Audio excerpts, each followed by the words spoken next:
Times of Manipur na paring na sandok chariba Coffee with Times of Manipur meeting tabi ba khudimang po ahan maktara taram na ukchari na se koina puduna lakchari ba guest ase multifaceted multi-talented oiraba adugumlaba Manipur gi adugumlaba miyam na khangbiraba masak nairaba adugumlaba actor amakhakne khudol tamjari miyam da Arun sir akoi gi studio da lengbirak pagi damakta haninga leitana third phone chari amadi taram na ukchari ahan bada lakchani si sir gi mingsi miyam na Arun hai galoin khangnare ado mayam akhoi viewer mayam sigi marakta sir gi full name se khangdaba mayam am yarom gani ba makhoi sing sida khangnaba gi damakta sir gi full name sina kaino adu ga isagi self introduction um tapibi Yumnam Arun Kumar ai asemu ado langmaido mamang lekai dagini ada hojikna langthawan pura makhong da leijare sir gi apokpa apokpi gi mingsi ai gi baba gi mingna Yumnam Bihari aduga ima leikidre Yumnam Ongbi Bezaubi aduga sir na akhoi education se karam subject king lobi re aduga karai phoba tambire ai graduate losinjare ai je physics da science da science stream da physics honors da ina physics honors lower aga akhoi nasai gi akhoi sumang lila gi actor moina film gi actor moina adagi Manipuri music video album gi actor moina lakhibagi journey se kamai lakhibus aina college han ba kaba haurakpa the first year gum ka timing se sida ge dum khaga dum haurabane haurakpa di ihan hana music album akhoi ranbi thona na chakpa manglan da laktu na nangna haibse ihan hana akhoi gi yamba hujik millennium gi founder oiriba yamaji ten kumar adaidi magi mamana mega sandra oza lecture oiriba moi anina punna Yumnam lekai da leminarami aise ai naupa adada mana ai apambaji ukanda da aina soi help tawne na ranbi thona gi mayum da chatle matam cycle ga thawra ko ranbi thona se pisum da leram kanna phawlakpa matam da adada mana isai halakpagi aikoina dinga ta satpa madi sei halakta ngai tum madu hawdokna bo honaba adaidi mana sinasin hawgale hawgalaga dum phamungda himna ma dum wari sai aina si pame du tawe da tawe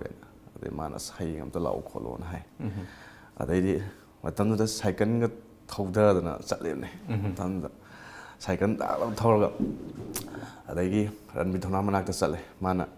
akai talents of ranbi puthok kadore sida list mayam ma leire atai gaina sum James na hoji kaino oiba matam du gi album gi kenoina mayam na ubi graba ade nangi thangoi kanmalida magi series am kha ade yambung amarjit na ma direction pi gadabne singai di loi leigre ade nangwal hori si ani chi khaktang ngai re ado sida oina tawgera ana hai aina as okay an tawrne tawre adagi adu ihan hana mon dagi tawra lawre adagi khoi tamo Subhas ina ihan hana direction tawre adagi dum kaw sum hor hai tare hari ba khoi acting gi lambi sida changsan gi haibu sidi angang oringe matam dagi khanbirak pra aduga sa hari ba khoi ithil se karam kan dagi faw horokhiba ai pamjabdi pamjai aduga haidi sumang lila se mainly akhoi gi mana chai exam ya di sumang lila yam togan mane ba thaina the hojik to thingre adu matam de exam manung ga jun torome matam mumda khoina angang sak pi inga dagi ai khwai ding makok te hek pham sumang lila se yeng bada sum ai sum pamjaru bagi ni ko adamaina yeng ba aina larik pasana raga maning dong phaw ga chatlaga sumang la yeng go hau phi mo ga taw chalaga adugi adamaina adum haurakhi adagi yamna pamjana sumang lila yaugibli nate adubu ai sumang lila gi hujik leiba trend style adaidi Manipur da piriba message mayam sing sidagi adum yaugibani hojik chaliba akhoi sumang lila gi khongchat sida message mayam am piriba akhoi society da sumang lila na adagi film na adagi Manipuri music video album na akhoi message mayam am piriba haiba message sing sina akhoi society da piraga su haiba message sing si impact se karai bhawba leina khandi impact se lay di sumang lila da hairaga su aidi music album de ai ka hena tawgi te kharabdi tawgi adu da nungsi nuoni oiba polom da dum chatkre the message is something aikoina yamne criticize tawba aikoigi director ꯑꯗ ꯍꯧꯖꯤꯛꯀꯥꯟ ꯑꯉꯥꯡ ꯃꯆꯥ ꯃꯆꯥ ꯃꯌꯥꯝꯁꯨ album ꯇꯧꯏꯅꯦꯅ ꯑꯗꯩꯗꯤ ꯁꯥꯎꯠꯀꯤ film ꯈꯔ ꯌꯦꯡꯉꯨꯔꯅꯤ ꯑꯗꯩ ꯃꯥꯁꯨ ꯑꯗꯨꯝ ꯗꯤꯔꯦꯛꯁꯟ ꯄꯤꯁꯟꯕꯤ ꯑꯗꯩꯗꯤ ꯀꯩꯅꯣ ꯑꯉꯥꯡ ꯃꯆꯥ ꯈꯤꯇ ꯑꯩꯈꯣꯏꯒꯤ ꯀ꯭ꯂꯥꯁ 8, 9ꯒ ꯀꯥꯕ ꯑꯗꯩ 10ꯒ ꯀꯥꯈꯠꯂꯛꯄ ꯃꯄꯥꯗ ꯃꯃꯥꯗ ꯅꯩꯔꯒ ꯄꯩꯁꯥ ꯂꯨꯄꯥ 50,000 ꯂꯧꯔꯣ ꯑꯩꯗꯤ ꯑꯦꯜꯕꯝ ꯀꯨꯝꯒꯅꯤ ꯕꯤꯖꯨꯅꯦ ꯁꯣꯃꯥ ꯑꯗꯩꯗꯤ ꯀꯩꯅꯣ ꯀꯥꯏꯅ ꯃꯣꯏ ꯄꯥꯝꯖꯕ ꯃꯣꯏ ꯉꯥꯎꯖꯕꯗꯣ ꯑꯗꯨꯒꯨꯝꯕꯗꯤ ꯏꯊꯛ ꯏꯔꯥꯡꯂꯣꯝꯗ ꯑꯗꯨ ꯅꯠꯇꯕ ꯑꯩꯈꯣꯏꯅ ꯌꯦꯡꯖꯔꯤꯕ ꯚ꯭ꯌꯨꯁꯤꯅ ꯑꯩꯈꯣꯏꯒꯤ ꯁꯨꯃꯥꯡ ꯂꯤꯂꯥꯗ ꯑꯗꯩꯗꯤ ꯐꯤꯂꯝꯗ ꯑꯩꯈꯣꯏ ꯑꯦꯜꯕꯝꯗ ꯀꯗꯥꯏ ꯐꯥꯎꯕ ꯑꯩꯈꯣꯏ ꯏꯝꯄꯦꯛ ꯄꯤꯕ ꯌꯥꯕ ꯑꯩꯈꯣꯏꯅ ꯑꯩꯒꯤ ꯑꯣꯏꯕ ꯁꯥꯏꯠꯇꯒꯤ ꯍꯥꯏꯖꯕ ꯇꯥꯔꯒꯗꯤꯀꯣ ꯑꯗꯨꯒꯨꯝꯕ ꯊꯤꯝ ꯂꯣꯝꯗ ꯑꯣꯏꯅ ꯄꯨꯊꯣꯛꯍꯟꯅꯤꯡꯉꯤ ꯑꯉꯥꯡꯁꯤꯡ ꯍꯧꯖꯤꯛ ꯍꯧꯒꯠꯂꯛꯏꯕ ꯑꯉꯥꯡꯁꯤꯡꯁꯤꯅ ꯃꯈꯣꯏꯗ ꯃꯁꯥ ꯃꯊꯟꯇ ꯉꯥꯛꯇꯪꯒꯤ ꯅꯨꯡꯉꯥꯏꯕꯒꯤ ꯑꯗꯩꯗꯤ ꯑꯃꯒ ꯀꯨꯝꯃꯒ ꯑꯁ ꯑꯩꯗꯤ ꯑꯗꯨ ꯀꯨꯝꯃꯝꯅꯤ ꯀꯥꯏꯅ ꯇꯧꯕ ꯑꯗꯨꯒꯤ ꯅꯨꯡꯉꯥꯏꯕꯗꯨꯗꯤ ꯏꯖꯨꯀꯦꯁꯟ ꯂꯣꯝꯗꯁꯨ ꯑꯗꯨꯝ ꯗꯥꯎꯟ ꯑꯣꯏꯔꯛꯀꯅꯤ ꯑꯗꯨꯒꯨꯝꯕ ꯃꯃꯥ ꯃꯄꯥꯅꯁꯨ ꯑꯩ ꯆꯦꯛꯁꯤꯟꯍꯟꯅꯤꯡꯉꯤ ꯑꯗꯨꯒ ꯏꯝꯄꯦꯛꯁꯦ ꯑꯩꯈꯣꯏ ꯁꯨꯃꯥꯡ ꯂꯤꯂꯥꯗꯅ ꯈꯤꯇꯪꯗꯤ ꯍꯦꯜꯂꯦꯕ ꯐꯤꯂꯝꯒ ꯑꯗꯩ ꯁꯨꯃꯥꯡ ꯂꯤꯂꯥꯗ ꯋꯥ ꯉꯥꯡꯈꯤꯕꯁꯦ ꯑꯩꯈꯣꯏꯅ ꯋꯥ ꯑꯃ ꯀꯩꯅꯣꯝꯃ ꯉꯥꯡꯈꯤꯕꯁꯦ ꯑꯗꯩꯗꯤ ꯁꯨꯝ ꯂꯩꯗꯅ ꯑꯩꯈꯣꯏ ꯕꯣꯅꯤꯒꯤ ꯊꯨꯛ ꯂꯥꯎꯕ ꯐꯥꯎꯕ ꯀꯥꯏꯅ ꯁꯨꯝ ꯅꯨꯡꯉꯥꯏꯕ ꯑꯗꯨ ꯐꯤꯜ ꯐꯥꯎꯕ ꯑꯗꯩꯗꯤ ꯕꯣꯅꯤꯅ ꯀꯨꯝꯃꯤꯕ ꯀꯦꯔꯦꯛꯇꯔꯗꯨꯗꯤ ꯌꯥꯝꯅ ꯂꯨꯖ ꯑꯣꯏꯕ ꯑꯗꯩ ꯁꯨꯝ ꯑꯩꯅ ꯄꯤꯖꯥ ꯑꯩꯈꯣꯏꯒꯤ ꯃꯅꯤꯄꯨꯔꯗ ꯐꯖꯅ ꯆꯠꯈꯤꯕ ꯂꯤꯂꯥ ꯑꯃꯅꯤ ꯃꯥꯅ ꯀꯨꯝꯃꯤꯕ ꯔꯣꯜꯗꯨ ꯁꯣꯁꯥꯏꯇꯤꯁꯤꯗ ꯌꯥꯝ ꯏꯝꯄꯦꯛ ꯑꯣꯏꯌꯦꯕ ꯍꯥꯏꯗꯤ ꯃꯃꯥ ꯃꯄꯥꯅ ꯋꯥꯔꯛꯄ ꯉꯝꯗ꯭ꯔꯦ ꯑꯗꯩꯗꯤ ꯊꯤꯀꯥ ꯃꯌꯥꯝ ꯇꯧꯁꯜꯂꯦ ꯑꯗꯩꯗꯤ ꯅꯣꯡꯃꯩ ꯄꯥꯏꯔꯦ ꯑꯗꯩꯗꯤ ꯅꯨꯄꯤ ꯈꯨꯗꯤꯡꯃꯛꯀꯤꯁꯦ ꯆꯒꯠ ꯑꯃ ꯇꯧꯔ ꯑꯗꯨꯒꯤ ꯁꯣꯁꯥꯏꯇꯤꯗ ꯏꯝꯄꯦꯛ ꯄꯤꯕꯁꯦ ꯑꯗꯩꯗꯤ ꯈꯨꯠꯂꯥꯏ ꯄꯥꯏꯔꯅꯤ ꯈꯨꯠꯂꯥꯏ ꯄꯥꯏꯕꯅꯤꯅ ꯌꯨ ꯉꯥꯎꯔ ꯑꯃꯗ ꯀꯥꯞꯊꯣꯛ ꯍꯧꯖꯤꯛ ꯃꯌꯥꯝ ꯑꯗꯨꯝ ꯎꯅꯔꯤꯁꯤꯅꯦꯕ ꯁꯤꯒꯤ ꯄꯣꯠꯁꯦ ꯑꯩꯈꯣꯏꯒꯤ ꯄꯕ꯭ꯂꯤꯛꯇ ꯏꯝꯄꯦꯛꯁꯦ ꯁꯨꯃꯥꯡ ꯂꯤꯂꯥ ꯑꯃꯅ ꯐꯤꯂꯝꯅ ꯑꯗꯨ ꯁꯨꯃꯥꯏꯅ ꯑꯩ ꯄꯤꯅ ꯍꯥꯏꯖꯅꯤꯡꯉꯤ ꯍꯥꯏꯔꯤꯕ ꯃꯦꯁꯦꯖꯁꯤꯡ ꯑꯁꯤ ꯄꯤꯔꯕ ꯃꯇꯨꯡꯗ ꯑꯩꯈꯣꯏꯒꯤ ꯃꯁꯤꯒꯤ ꯏꯝꯄꯦꯛꯁꯨ ꯑꯗꯨꯝ ꯁꯣꯁꯥꯏꯇꯤꯗ ꯆꯥꯎꯅ ꯃꯃꯤ ꯇꯥꯕ ꯎꯏ ꯍꯥꯏꯕꯤꯕꯅꯤ ꯑꯗꯨꯒ ꯍꯧꯒꯠꯂꯛꯏꯕ ꯑꯩꯈꯣꯏꯒꯤ ꯑꯦꯛꯇꯤꯡꯕꯨ ꯄꯥꯝꯖꯕꯁꯤꯡꯅ ꯑꯩꯈꯣꯏꯒꯤ ꯉꯥꯏꯍꯥꯛꯀꯤ ꯅꯨꯡꯉꯥꯏꯕ ꯅꯠꯇꯕ ꯑꯩꯈꯣꯏꯒꯤ ꯄ꯭ꯔꯣꯐꯦꯁꯅꯦꯜ ꯑꯣꯏꯅ ꯆꯪꯁꯤꯟꯕꯤꯅꯕ ꯌꯥꯝ ꯐꯖꯕ ꯋꯥꯈꯜꯂꯣꯟ ꯑꯃ ꯊꯝꯕꯤꯔꯤ ꯑꯗꯨꯒ ꯑꯩꯈꯣꯏꯒꯤ ꯍꯧꯖꯤꯛꯀꯤ ꯋꯥꯔꯤꯗꯤ ꯌꯥꯝ ꯅꯨꯡꯉꯥꯏ ꯑꯩꯈꯣꯏꯒꯤ ꯃꯃꯥꯡꯗ ꯑꯩꯈꯣꯏ ꯁꯨꯃꯥꯡ ꯂꯤꯂꯥ ꯇꯥꯛꯄꯤꯈꯤꯕꯗ ꯑꯩꯈꯣꯏ ꯑꯦꯜꯕꯝ ꯑꯃ ꯑꯩꯈꯣꯏ ꯑꯣꯖꯥ ꯔꯟꯕꯤꯔ ꯊꯧꯅꯥꯒꯤ ꯏꯁꯩꯗ ꯑꯦꯜꯕꯝ ꯑꯃꯗꯒꯤ ꯍꯥꯟꯅ ꯍꯧꯕꯤꯔꯛꯑꯦꯅ ꯍꯥꯏꯔꯦ ꯑꯗꯨꯒ ꯐꯤल्मꯒ ꯁꯨꯃꯥꯡ ꯂꯤꯂꯥꯒꯁꯤꯗꯤ ꯀꯔꯝꯕ ꯃꯇꯝꯗꯒꯤ ꯀꯃꯥꯏꯅ ꯆꯪꯕꯤꯔꯛꯈꯤꯕ ꯐꯤल्मꯁꯦ ꯑꯩꯅ ꯑꯗꯨꯒꯤ ꯃꯇꯨꯡ ꯑꯦꯜꯕꯝ ꯅꯝꯃꯕ ꯃꯇꯨꯡꯗ ꯗꯣꯟ ꯑꯅ ꯕ꯭ꯔꯥꯏꯠ ꯐꯤल्म ꯃꯅꯤꯄꯨꯔꯅ ꯗꯣꯟ ꯇꯧꯋꯤ ꯗꯣꯟ 2002 ꯑꯩ ꯏꯍꯥꯟ ꯍꯥꯟꯅ ꯄꯥꯔꯇꯤꯁꯤꯄꯦꯠ ꯑꯣꯏꯅ ꯑꯗꯨꯗꯤ ꯌꯥꯎꯋꯤ ꯑꯗꯨꯗ ꯃꯣꯏꯅ ꯂꯤꯁ ꯈꯔ ꯄꯤꯔꯛꯑꯦ ꯍꯥꯏꯁꯦ ꯗꯥꯏꯂꯣꯛꯁꯤ ꯁꯤ ꯍꯥꯏꯒꯗꯕꯅꯤ ꯍꯥꯏꯗꯤ ꯗꯥꯏꯂꯣꯛ ꯑꯃ ꯇꯧꯕꯤꯌꯨ ꯃꯣꯏꯅ ꯀꯩꯅꯣꯗꯀꯣ ꯃꯣꯏ ꯀꯟꯇꯦꯟꯗ ꯗꯥꯏꯂꯣꯛ ꯑꯃ ꯇꯧꯒꯗꯕꯅꯤ ꯁꯤ ꯇꯧꯒꯗꯕꯅꯤ ꯅꯪ ꯑꯦꯛꯇꯤꯡ ꯁꯨꯃꯥꯏꯅ ꯇꯧꯒꯗꯕꯅꯤ ꯁꯤ ꯇꯧꯒꯗꯕꯅꯤ ꯍꯥꯏꯗꯤ 15 minutes 10 minutes ꯑꯗꯨꯃꯥꯏꯅ ꯄꯤꯌꯦꯕ ꯑꯁ ꯑꯩꯁꯦ ꯈꯟꯐꯝ ꯈꯪꯗ꯭ꯔꯦꯕꯀோ ꯍꯥꯏꯗꯤ ꯂꯥꯏꯐꯀꯤ ꯑꯣꯏꯅ ꯑꯦꯛꯇꯤꯡꯗꯨ ꯀꯃꯥꯏꯅ ꯇꯧꯗꯣꯏꯅꯣ ꯈꯪ ꯄꯣꯟꯇꯦꯕ ꯑꯗꯩ ꯃꯇꯝꯗꯨꯗꯁꯨ ꯑꯉꯥꯡꯁꯨ ꯑꯣꯏꯔꯤ 2002ꯗꯗꯤ ꯑꯗ ꯃꯨꯟꯅ ꯈꯜꯂ ꯃꯇꯨꯡꯗ ꯔꯤꯂꯥꯏꯁ ꯑꯃ ꯐꯠ ꯑꯃ ꯇꯧꯔꯛꯄ ꯍꯥꯏꯇꯥꯔꯦ ꯌꯨꯝꯅꯥꯝ ꯂꯩꯀꯥꯏ ꯂꯩꯔꯤꯁꯤꯗꯤ ꯇꯥꯃꯣꯗꯤꯌꯥꯁꯤ ꯁꯦ ꯂꯣꯏ ꯅꯛꯅꯔꯦ ꯁꯤꯅꯦꯕ ꯑꯩꯒꯤ ꯃꯔꯨꯞ ꯑꯃꯈꯛ ꯂꯩ ꯑꯩꯈꯣꯏ ꯋꯥꯔꯖꯤꯟꯅ ꯃꯔꯨꯞꯅ ꯐꯤल्म ꯗꯥꯏꯔꯦꯛꯇꯔꯅꯦ ꯃꯥꯁꯨ ꯑꯗ ꯃꯥꯅ ꯀꯩꯅꯣ ꯑꯩꯈꯣꯏ ꯇꯥꯃꯣꯗꯤꯌꯥ ꯂꯩꯗꯨ ꯀꯩꯗꯧꯕꯒꯤ ꯑꯗꯨ ꯃꯉꯣꯟꯗ ꯑꯣꯏꯅ ꯇꯧꯁꯤ ꯈꯣꯠꯁꯤ ꯁꯤꯅꯦꯕ ꯑꯗꯒꯤ ꯑꯩꯅ ꯐꯔꯦ ꯑꯗꯨꯗꯤꯅ ꯑꯗꯩ ꯇꯥꯃꯣꯒꯤ ꯃꯅꯥꯛꯇ ꯆꯠꯂꯦ ꯃꯇꯝꯗꯨꯗ ꯇꯥꯃꯣ ꯃꯅꯤꯄꯨꯔꯒꯤ ꯌꯥꯝꯅ ꯀꯩꯅꯣ ꯑꯣꯏꯕ ꯐꯤꯒꯔꯅꯦ ꯑꯃꯅꯤ ꯌꯥꯝꯅ ꯁꯦꯂꯦꯕ꯭रिꯇꯤ ꯑꯩꯈꯣꯏ ꯗꯤꯌꯥ ꯈꯣꯏꯔꯛꯐꯝ ꯑꯗꯩꯗꯤ ꯌꯥꯃꯨꯛ ꯑꯃꯁꯦ ꯍꯥꯏꯔꯒꯗꯤ ꯂꯣꯏꯔꯦ ꯃꯇꯝꯗꯨꯒꯤ ꯑꯣꯏꯅ ꯍꯥꯏꯗꯤ ꯁꯦꯂꯦꯕ꯭ꯔꯤꯇꯤ ꯐꯤल्मꯒꯤ ꯑꯣꯏꯅ ꯃꯇꯝꯗꯨꯗ ꯐꯤल्मꯒꯤ ꯁ꯭ꯇꯦꯔꯤꯡ ꯄꯥꯏꯔꯒ ꯃꯥꯅꯤ ꯑꯗꯨꯃꯥꯅꯤ ꯈ꯭ꯋꯥꯏꯗꯒꯤ ꯇꯣꯞ ꯗ ꯃꯣꯁ ꯃꯣꯏ ꯑꯅꯤꯁꯤꯗꯤ ꯑꯗꯨꯝ ꯀꯩꯅꯣꯗ ꯐꯤल्मꯒꯤ ꯀꯩꯅꯣꯗ ꯌꯥꯝ ꯋꯥꯡꯉꯕ ꯊꯥꯛ ꯑꯃꯅꯦꯕ ꯑꯗ ꯍꯧꯖꯤꯛꯇꯕꯨ ꯀꯩꯅꯣ ꯑꯍꯟ ꯑꯣꯏꯁꯜꯂꯛꯑꯕꯅꯤꯅꯀꯣ ꯃꯣꯏꯁꯨ ꯗꯥꯏꯔꯦꯛꯇꯔ ꯀꯥꯔꯦ ꯑꯃ ꯇꯧꯔꯦ ꯑꯗꯨꯗꯒꯤ ꯇꯥꯃꯣꯗꯤꯌꯥꯏ ꯃꯅꯥꯛꯇ ꯆꯠꯂ ꯃꯇꯨꯡꯗ ꯑꯁ ꯇꯥꯃꯣ ꯁꯨꯃꯥꯏꯅ ꯇꯧꯕꯤꯌꯨ ꯈꯣꯠꯂꯣ ꯑꯁ ꯑꯩꯕꯨ ꯍꯩꯒꯗ꯭ꯔꯅꯦꯅ ꯍꯥꯏꯌꯦ ꯑꯁ ꯇꯥꯃꯣ ꯑꯩ ꯀꯩꯅꯣ ꯇꯧꯔꯦ ꯑꯩ ꯈꯣꯏꯔꯝꯃꯦ ꯑꯗꯩꯗꯤ ꯑꯁ ꯇꯥꯃꯣꯅ ꯄꯤꯔꯛꯑꯦ ꯑꯗꯨꯒ ꯑꯌꯨꯛꯁꯤ ꯉꯟꯇꯥꯅ ꯇꯝꯃꯦ ꯑꯗ ꯌꯨꯝꯗ ꯀꯔꯤꯝ ꯍꯥꯏꯗꯣꯛꯄꯣꯟꯇꯦꯀꯣ ꯑꯗꯨꯏꯗꯣ ꯑꯗꯩꯗꯤ ꯇꯝꯃꯦ ꯑꯌꯨꯛ ꯉꯟꯇꯥꯁꯤꯗꯒ ꯆꯠꯂꯒ ꯇꯥꯃꯣꯅ ꯐꯖꯅ ꯁꯨꯃꯥꯏꯅ ꯀꯞꯀꯗꯕꯅꯤ ꯁꯤ ꯇꯧꯒꯗꯕꯅꯤ ꯑꯦꯛꯇꯤꯡ ꯁꯨꯃꯥꯏꯅ ꯇꯧꯒꯗꯕꯅꯤ ꯁꯤ ꯇꯧꯒꯗꯕꯅꯦꯅ ꯑꯗꯒꯤ ꯗꯣꯟ ꯊꯣꯛꯑꯦ ꯗꯣꯟ ꯊꯣꯛꯄꯗꯒꯤꯗꯤ ꯀꯣꯠ ꯁꯨꯠ ꯑꯃ ꯀꯩꯅꯣ ꯇꯧꯒꯗꯕꯅꯤ ꯁꯤꯅꯦꯕ ꯂꯤꯜꯂꯛꯎ ꯈꯣꯠꯂꯣꯅ ꯍꯥꯏꯔꯦ ꯑꯩꯁꯦ ꯊꯤꯐꯝ ꯈꯪꯗꯦ ꯀꯗꯥꯏꯗ ꯇꯧꯗꯣꯏꯅꯣꯅꯦ ꯌꯨꯝꯗꯁꯨ ꯍꯥꯏꯗꯤ ꯌꯥꯝꯅ ꯑꯩꯈꯣꯏ ꯏꯃꯨꯡ ꯃꯅꯨꯡꯁꯦ ꯄꯩꯁꯥ ꯌꯥꯝ ꯄꯥꯏꯕꯁꯨ ꯅꯠꯇꯦꯕ ꯃꯇꯝꯗꯨꯗꯀꯣ ꯑꯗ ꯇꯥꯃꯣꯗꯤ ꯍꯥꯟꯅ ꯑꯩꯒꯤ ꯑꯉꯥꯡ ꯑꯣꯏꯔꯤꯉꯩꯒꯤ ꯑꯃ ꯂꯩ ꯑꯩꯈꯣꯏ ꯐꯤꯂꯝꯒꯤ ꯍꯥꯟꯅ ꯀꯩꯅꯣ ꯇꯧꯈꯤꯕꯒꯤ ꯑꯗꯨ ꯆꯥꯕ꯭ꯔꯥ ꯌꯦꯡꯉꯣ ꯁꯤꯅꯦꯕ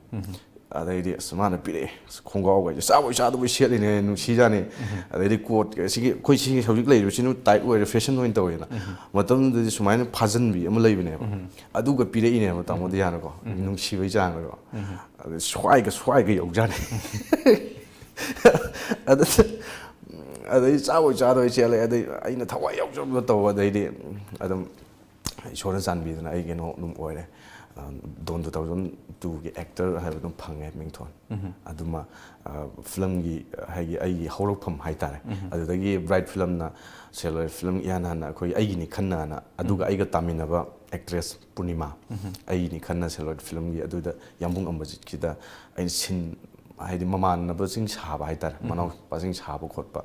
ꯍꯥꯏꯔꯤꯕ ꯐꯤꯂꯝꯁꯤꯅ ꯏꯍꯥꯟ ꯐꯤꯂꯝ ꯑꯣꯏꯗꯣꯏꯅꯤ ꯑꯗꯨ ꯏꯍꯥꯟ ꯍꯥꯟꯕ ꯑꯣꯏꯗꯣꯏꯅꯤ ꯑꯗꯨꯒ ꯃꯦꯟ ꯔꯣꯜ ꯑꯣꯏꯅ ꯑꯩꯈꯣꯏ ꯐꯤꯂꯝꯗ ꯈꯣꯡꯗꯥꯕꯤꯔꯛꯄꯁꯦ ꯃꯦꯟ ꯔꯣꯜꯁꯦ ꯑꯍꯥꯟꯕꯗꯅꯦ 2000 ꯍꯧꯖꯤꯛꯀꯤ 2ꯗꯣ ꯗꯣꯟ ꯇꯥꯈꯤꯕꯗꯣ ꯑꯗꯨꯒꯤ ꯃꯇꯝꯗꯨꯗ ꯑꯩꯅ ꯐꯤꯂꯝ ꯑꯃꯈꯛ ꯇꯧꯈꯤꯕꯀꯣ ꯃꯃꯤꯡꯗꯤ ꯄꯨꯔꯥ ꯀꯥꯎꯔꯦꯕ ꯑꯩ ꯂꯥꯏꯐꯁꯦ ꯍꯥꯏꯗꯤ ꯀꯩꯅꯣꯁꯦ ꯌꯥꯝ ꯍꯦꯟꯅ ꯀꯔꯤꯝ ꯐꯥꯎꯈꯤꯗꯦ ꯌꯥꯝꯅ ꯑꯃꯨꯛ ꯈꯛꯇꯪ ꯀꯥꯞꯈꯤꯕ꯭ꯔꯥ ꯀꯩꯅꯣꯝ ꯇꯧꯋꯦ ꯑꯗꯨꯝ ꯂꯣꯏꯁꯤꯟꯈ꯭ꯔꯦ ꯑꯗꯨꯒꯤ ꯃꯇꯨꯡꯗ ꯀꯩꯅꯣ ꯇꯧꯔꯦ ꯃꯆꯥ ꯃꯆꯥ ꯌꯥꯎꯔꯦ ꯑꯩ ꯃꯦꯟ ꯔꯤꯗꯤꯡ ꯂꯧꯕꯗꯗꯤ ꯏꯍꯥꯟ ꯍꯥꯟꯅ ꯅꯪꯇꯅ ꯍꯦꯜꯂꯤꯁꯦ ꯇꯥꯃꯣ ꯑꯣꯀꯦꯟ ꯑꯃꯛꯆꯝ ꯑꯩ ꯃꯇꯝꯗ ꯔꯦꯗ ꯁ꯭ꯇꯥꯔ ꯐꯦꯟ ꯂꯤꯂꯥ ꯁꯥꯟꯅꯕ ꯃꯇꯝꯗꯨꯗ ꯃꯣꯏꯅ ꯑꯩꯁꯦ ꯎꯔꯒ ꯃꯁꯤ ꯑꯉꯥꯡꯁꯤ ꯌꯥꯅꯤꯅꯦꯍꯦ ꯀꯥꯏ ꯍꯥꯏꯌꯦ ꯀꯣꯟꯅ ꯇꯥꯔꯛꯄꯅꯤꯀꯣ ꯑꯗ ꯇꯧꯔꯒ ꯏꯍꯥꯟ ꯍꯥꯟꯅ ꯇꯥꯃꯣ ꯀꯦꯟ ꯇꯧꯔꯒ ꯇꯥꯃꯣ ꯀꯦꯟꯅ ꯑꯩꯉꯣꯟꯗ ꯍꯥꯏꯌꯦ ꯐꯖꯅ ꯐꯝꯃꯤꯟꯅꯔꯒ ꯁꯤ ꯇꯧꯕꯁꯤ ꯐꯤꯂꯝꯒꯤ ꯁꯨꯃꯥꯏꯅ ꯌꯥꯒꯗ꯭ꯔꯥ ꯈꯣꯠꯀꯗ꯭ꯔꯥꯅ ꯃꯣꯏ ꯇꯥꯟꯅꯂꯛꯑꯦ ꯑꯩꯈꯣꯏꯒꯤ ꯀꯀꯥ ꯁꯔꯠ ꯄ꯭ꯔꯣꯗ꯭ꯌꯨꯁꯔ ꯑꯣꯏꯔꯤꯕ ꯑꯗꯨꯃ ꯇꯧꯔꯒ ꯑꯗꯨꯗ ꯖꯦꯄꯨꯔꯗ ꯆꯠꯂ ꯅꯝꯃꯦ ꯑꯩꯈꯣꯏ ꯁꯗꯥꯟꯗꯅꯦ ꯃꯌꯥ ꯆꯧꯗꯣꯔꯤꯅꯦ ꯑꯗꯩ ꯁꯣꯅꯤꯌꯥꯅꯦ ꯑꯗꯨ ꯐꯥꯎꯈꯤꯕ ꯅꯪꯇꯅ ꯍꯦꯜꯂꯤ ꯑꯗꯨꯏ ꯃꯇꯝꯗꯨꯗꯒꯤ ꯑꯗꯨꯝ ꯍꯧꯔꯦ ꯐꯤꯂꯝꯁꯦ ꯑꯗꯣ ꯍꯧꯖꯤꯛꯀꯤ ꯐꯤꯂꯝꯁꯤꯗ ꯈꯣꯡꯗꯥꯕꯤꯔꯛꯄ ꯃꯇꯝꯗ ꯑꯩꯈꯣꯏꯒꯤ ꯉꯁꯥꯏꯒꯤ ꯐꯤꯂꯝꯁꯤꯗ ꯀꯨꯝꯒꯗꯧꯔꯤꯕ ꯑꯦꯛꯇꯔ ꯑꯦꯛꯇ꯭ꯔꯦꯁꯁꯤꯡꯁꯤꯗꯤ ꯍꯥꯟꯅꯗꯒꯤ ꯃꯃꯥꯡꯉꯩꯗꯒꯤ ꯑꯩꯈꯣꯏꯒꯤ ꯂꯦꯖꯦꯟꯗꯔꯤ ꯑꯣꯏꯅ ꯃꯤꯌꯥꯝꯅ ꯋꯥꯏꯗꯂꯤ ꯑꯦꯛꯁꯦꯞ ꯇꯧꯔꯒ ꯂꯩꯔꯕ ꯑꯗꯨꯒꯨꯝꯂꯕ ꯃꯅꯤꯄꯨꯔꯒꯤ ꯑꯦꯛꯇꯔ ꯑꯦꯛꯇ꯭ꯔꯦꯁ ꯉꯥꯛꯇꯅꯦꯕ ꯑꯗꯣ ꯁꯔꯅ ꯑꯩꯈꯣꯏꯒꯤ ꯃꯃꯥꯡꯗꯕꯨꯗꯤ ꯐꯤꯂꯝ ꯑꯃ ꯀꯨꯝꯕꯤꯈ꯭ꯔꯦ ꯑꯗꯨꯒ ꯍꯥꯏꯔꯤꯕ ꯑꯦꯛꯇꯔꯁꯤꯡꯁꯤꯒ ꯄꯥꯔꯒ ꯀꯨꯝꯗꯣꯏꯅꯦꯅ ꯈꯟꯕ ꯃꯇꯝꯗ ꯀꯔꯤ ꯋꯥꯈꯜꯂꯣꯟꯗꯤ ꯈꯟꯕꯤ ꯑꯗꯨꯅꯤ ꯑꯩꯅ ꯍꯥꯏꯖꯒꯦ ꯇꯧꯔꯤꯁꯦ ꯈ꯭ꯋꯥꯏꯗꯒꯤ ꯂꯨꯕ ꯖꯦꯄꯨꯔꯗ ꯏꯍꯥꯟ ꯍꯥꯟꯕ ꯁꯨꯇꯤꯡꯅꯦꯕ ꯇꯥꯃꯣ ꯑꯣꯀꯦꯟ ꯑꯃꯛꯆꯝꯒꯤꯁꯦ ꯅꯪꯇꯅ ꯍꯦꯜꯂꯒꯤꯁꯦ ꯃꯌꯥ ꯆꯧꯙꯨꯔꯤꯒ ꯑꯩꯒ ꯄꯥꯏꯌꯦꯕ ꯏꯍꯥꯟ ꯍꯥꯟꯕ ꯑꯩ ꯀꯥꯎꯗ꯭ꯔꯤꯕ ꯄꯨꯟꯁꯤꯗ ꯑꯗ ꯁꯣꯠꯁꯦ 12 ꯍꯟꯕꯅꯦꯕ ꯍꯥꯏꯗꯤ ꯃꯌꯥ ꯆꯧꯙꯨꯔꯤꯁꯦ ꯑꯩꯈꯣꯏ ꯕꯦꯁꯅꯦ ꯑꯗꯨ ꯑꯣꯏꯇꯥꯔꯁꯨ ꯃꯣꯏꯗꯤ ꯍꯥꯟꯅꯗꯒꯤ ꯁꯦꯂꯨꯂꯣꯏꯗ ꯐꯤꯂꯝ ꯃꯌꯥꯝ ꯇꯧꯔꯦ ꯑꯗꯩꯗꯤ ꯀꯦꯃꯦꯔꯥ ꯐ꯭ꯔꯦꯃꯤꯡ ꯀꯩꯀꯥ ꯂꯣꯏ ꯈꯪꯉꯦ ꯑꯗꯣ ꯃꯥꯅ ꯑꯗꯨꯝ ꯍꯜꯂꯦ ꯃꯥꯁꯨ ꯕꯣꯔ ꯆꯨꯔꯦꯕꯀꯣ ꯇꯥꯃꯣ ꯑꯣꯀꯦꯟꯁꯨꯀꯣ ꯑꯁ ꯇꯣꯛꯑꯁꯦ ꯍꯥꯏ ꯑꯁ ꯑꯩꯁꯦ ꯀꯞꯅꯤꯡꯕ ꯑꯃ ꯌꯥꯎꯕ ꯐꯤꯜꯗꯣ ꯑꯗꯩ ꯇꯥꯃꯣ ꯑꯃꯨꯛꯇꯪꯒ ꯇꯧꯔꯒ ꯇꯥꯃꯣ ꯑꯣꯀꯦꯟꯗ ꯍꯥꯏ ꯑꯗꯣ ꯂꯥꯁꯇ ꯈꯤꯇꯪꯗꯤ ꯇꯥꯏ ꯍꯥꯏ ꯃꯥꯅꯀꯣ ꯀꯣꯟꯅ ꯍꯥꯏꯔꯛꯄꯅꯤꯀꯣ ꯐꯤꯂꯝ ꯐꯥꯎꯕ ꯂꯣꯏꯔ ꯃꯇꯨꯡꯗ ꯑꯗꯨꯗ ꯑꯗꯨꯒꯤꯗꯨꯅ ꯌꯥꯝ ꯑꯩꯉꯣꯟꯗ ꯁꯣꯛ ꯑꯣꯏꯈꯤꯕ ꯍꯥꯏꯇꯥꯔꯦ ꯑꯁ ꯃꯌꯥ ꯆꯧꯙꯨꯔꯤꯒ ꯑꯩꯒ ꯍꯥꯏꯗꯤ ꯑꯩꯈꯣꯏꯅ ꯁ꯭ꯀꯨꯜ ꯇꯝꯃꯤꯉꯩꯗ ꯃꯣꯏꯗꯤ ꯐꯤꯂꯝ ꯀꯨꯝꯗꯅ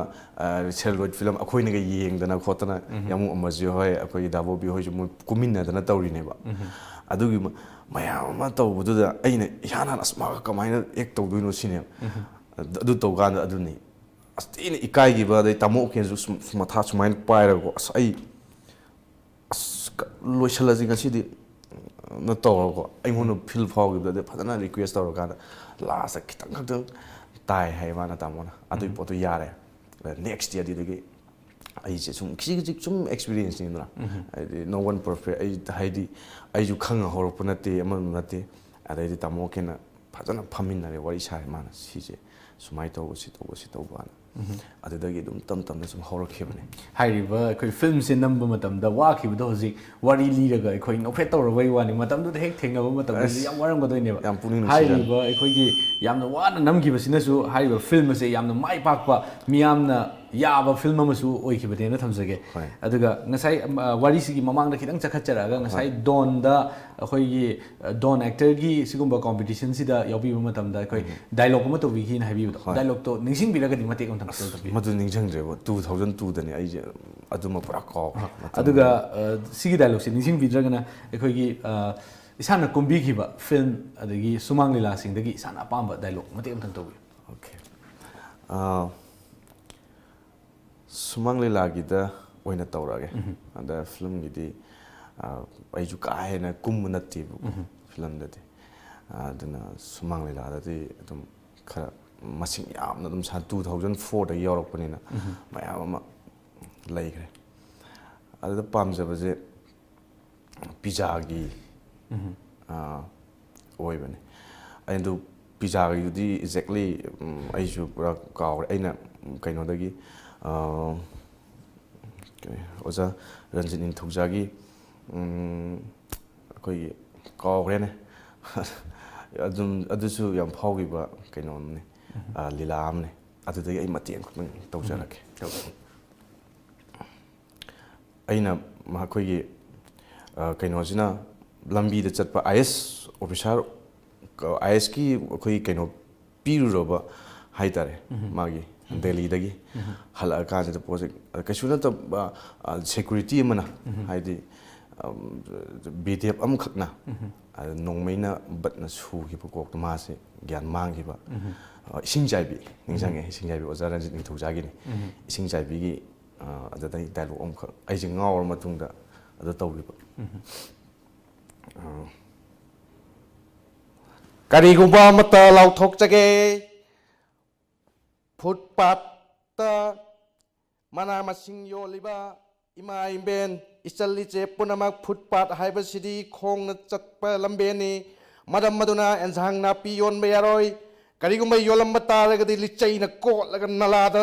ꯂꯪꯊꯖꯒꯅꯤ ꯃꯁꯤꯅꯤ ꯇ꯭ꯔꯥꯐꯤꯛ ꯑꯩꯈꯣꯏꯒꯤ ꯔꯨꯜ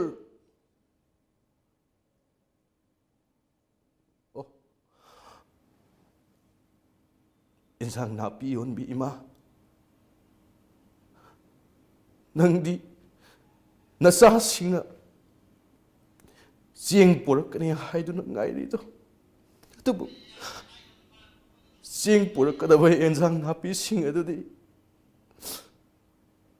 ꯅꯂꯥꯗ ꯂꯣꯏꯅ ꯇꯥꯗꯨꯅ ꯂꯩꯔꯤ ꯃꯁꯤꯕꯨ ꯀꯅꯥꯒꯤ ꯃꯔꯥꯜꯅꯣ ꯌꯥꯝ ꯐꯖꯅ ꯑꯩꯈꯣꯏꯒꯤ ꯗꯥꯏꯂꯣꯛꯁꯦ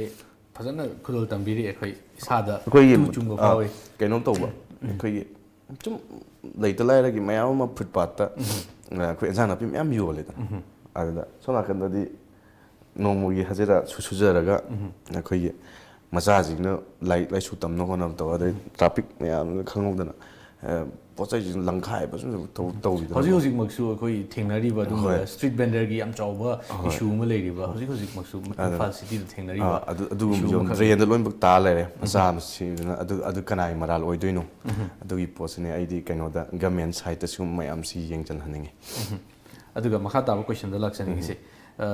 ꯀꯔꯝꯕ ꯁꯨꯃꯥꯡ ꯂꯤꯂꯥ ꯗꯣꯜꯁꯤꯡꯗꯗꯤ ꯌꯥꯎꯕꯤꯔꯝꯃꯦ ꯑꯗꯨꯒ ꯍꯧꯖꯤꯛꯅ ꯀꯔꯝꯕ ꯗꯣꯜꯗ ꯂꯩꯕꯤꯔꯤ ꯑꯩꯁꯦ ꯑꯦꯛꯁꯦꯞ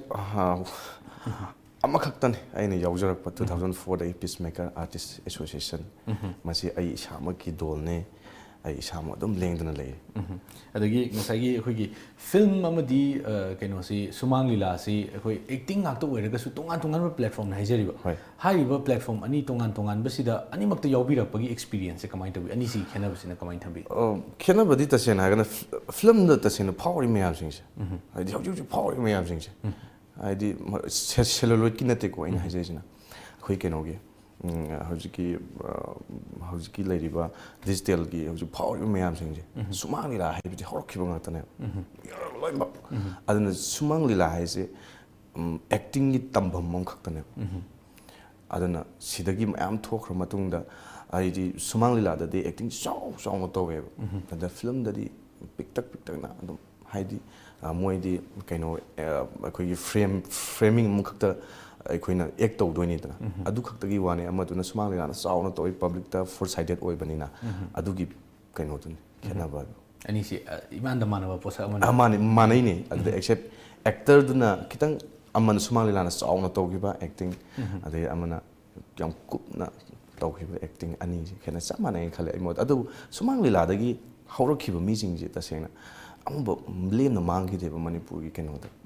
ꯐꯤꯜꯝ ꯏꯟꯗꯁꯇ꯭ꯔꯤꯗ ꯆꯪꯉꯛꯄ ꯃꯇꯝꯗ ꯍꯥꯏꯗꯤ ꯗꯤꯖꯤꯇꯦꯜꯒꯤꯅꯤꯀꯣ ꯍꯥꯏꯖꯔꯤꯁꯤ ꯗꯤꯖꯤꯇꯦꯜ ꯍꯣꯏ ꯑꯩꯈꯣꯏ ꯍꯧꯖꯤꯛ ꯂꯩꯔꯤꯕ ꯃꯅꯤꯄꯨꯔꯤ ꯗꯤꯖꯤꯇꯦꯜ ꯐꯤꯜꯝ ꯏꯟꯗꯁꯇ꯭ꯔꯤꯁꯦ ꯆꯪꯉꯛꯄ ꯃꯇꯝꯗ ꯁꯨꯃꯥꯡ ꯂꯤꯂꯥꯗꯒꯤ ꯃꯈꯣꯡ ꯁꯣꯝꯃꯛꯈꯤꯕ ꯑꯦꯛꯇꯔꯁꯤꯡꯁꯤꯗꯤ ꯂꯦꯝꯅ ꯃꯥꯡꯗꯦ ꯇꯥꯛꯄꯤꯔꯤ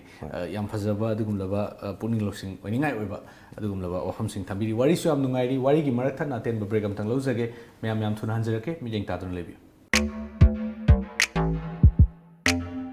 Hello, good morning, sir. Welcome to Lamjingba Motors. How may I help you? lamjingba motorna miyamda kanaba piribasingse kari karino Khudongchaba kaya ama pizari.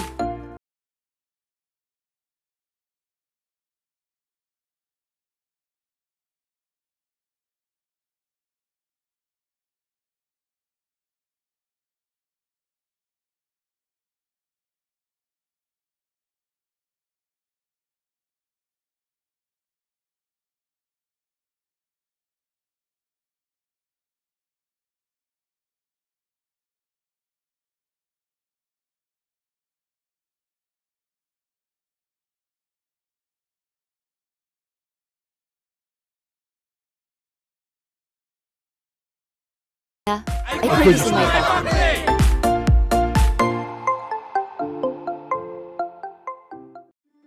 lamjingba jewelry na adom khwaidagi asengba sana khwaidagi ahongba sana asamalda fanghanjari aikoigi service singdi inat ki oiba design sing ready made ta fanghanjari singnaningai oidraba asengba sana khaktamak pizari manung matam sana order delivery sing pizari sana asamal khwaidagi nemna lawjari nomaizing numitsu adomgi service ta leizari Ngasimak Lengsin Birau, Lamjingba Jewelry Private Limited, DM College Road, opposite Memsi Mall, Thangmaiban, Imphal West. Email lamjingbaJewelry@gmail.com. Website www.lamjingbagoldbank.com. Contact us at 764293445 and 940-299-2391. Lamjingba Jewelry. Good quality is our priority. Break की मतुंगदा मयाम पुनरपो अमुखना तरामना उपचरी मखा ताबा हंगजनिंगबा question सिंगदा अखोगी ngasi बहुदा चंगसन बिरइबा अखोई acting की अखोई journey सिदा तोंगान तोंगान बा अखोगी संस्थान सिंगना तोंगान तोंगान बा मियोइ सिंगना अखोई अवार्ड अमदे अचीवमेंट सिंग पिबिरकपा मयाम लेबिरम लगनी पनबा याबदा करम करम सिंगदी पिबिरखरे फिल्म गिदी मोय द मोमेंटो मोम्पी रिलीज तो उनमिता अदुना तबिदा अखोई आई अचीवमेंट आइना फंगजबा सुमंग लीलादा 2005 की रेस्टा फैन अदुदा आई actor best second best actor अदु याल हाले आई लाइफ की ओइना स्टेट कला एकेडमी ने पीबा अदुम लेरे अदुगी मथंगदा कइनोगी अवार्ड मैम सुमंग लीलागी दे याम लोइन अदुम लौरे अदे कइनो अखोगी आइडियल अवार्ड लेरे अदैदी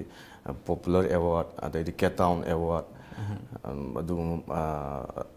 अदुगुम सुमंग लीलागी ओइना दि मैम लेरे अदुगा ममांगी सही थरोय अहामै महाव अदैदी इनम्मा अदैदी बेस्ट एक्टर ngатane लौरिसे अदैदी मो कइनो ओजा मनोबी एमएम गी अखोई अदुतसु अइना सेकंड बेस्ट एक्टर ओइना लौय स्टेट कला एकेडमी हाइरिबसिंग असि अवार्ड मैम अमसु लौबिरे अदगी यानो माइ पाकलबा मणिपुर की एक्टर अमसु ओइबिरे हाइरिबसि ओरेकना बहनाबदा ओजा गुरु सिंगी याम चावबा थौदांग अमा लei हाइजरिबा करम करम ओजा गुरु सिंगी मखाददी अखोई ट्रेनिंग से लौबिरे ट्रेनिंग से तसेंग सुमंग लीलागी ओइनादी आइदी अखोई हाइदी सुमंग लीलागी मपा हैना मयाम उबिरि ओजा बिजित nganगomba लाइगिद्रे लाइ ओइख्रे अदो मान यानाना आइगी कइनोसि सुमंग लीलागी कइनोसिदा ngasibu leiriba कइनोसिदा मयाम उबिरिबसे ओजा बिजित की मपानदगिने ना आई थमजरी ओजाना ताकपि तंबिरंबा ओजागी ममी खरा फंगजहौदुना ngasi miyamna khangbiba ngambibane takpiri yam nuaije aduga makha taba question da lakseningi se akhoi tongan tongan ba film sing tongan tongan ba sumang lila sing da amaga amta manade hariba character se tongan tongan ba character miyam am pireba ada pireba character sing sida khwai challenging oiba khwai lugiba character se karam banoi ayamna loin di luiboko aduda akhoi aina ngam resta fans da iji I tagai lila sana ꯃꯇꯝꯗꯨꯗ ꯑꯩꯈꯣꯏ ꯁꯣꯔ ꯁꯥꯟꯅꯕ ꯍꯩꯇꯕ ꯍꯥꯏꯇꯥꯔꯦꯀꯣ ꯍꯧꯖꯤꯛꯇꯤ ꯑꯗꯨꯝ ꯁꯣꯔ ꯁꯥꯟꯅꯔꯒ ꯑꯗꯩ ꯃꯇꯝꯗꯨꯗꯤ ꯄꯨꯔꯥ ꯔꯤꯌꯦꯂꯤꯇꯤꯗ ꯑꯗꯨꯝ ꯇꯧꯔꯦ ꯑꯗꯨꯒ ꯍꯧꯖꯤꯛꯅ ꯑꯃꯨꯛ ꯈꯤꯖꯤꯛ ꯈꯤꯖꯤꯛ ꯑꯩꯈꯣꯏꯅ ꯐꯥꯔꯒ ꯁꯥꯟꯅꯕ ꯑꯃ ꯂꯩꯗꯥꯏꯅꯦ ꯄꯨꯔꯥ ꯑꯩꯈꯣꯏ ꯑꯥꯔꯇꯤꯁꯁꯦ ꯍꯥꯔꯠꯁꯦ ꯌꯥꯝꯅ ꯁꯣꯛꯑꯦꯅ ꯍꯥꯏꯅꯩꯌꯦꯕꯀꯣ ꯑꯗꯨꯅ ꯑꯗꯨꯒꯨꯝꯕ ꯄꯣꯠ ꯑꯃ ꯂꯩ ꯌꯥꯝꯅ ꯆꯦꯂꯦꯟꯖꯤꯡ ꯑꯣꯏꯈꯤꯕ ꯂꯤꯂꯥꯁꯦ ꯑꯩꯗꯤ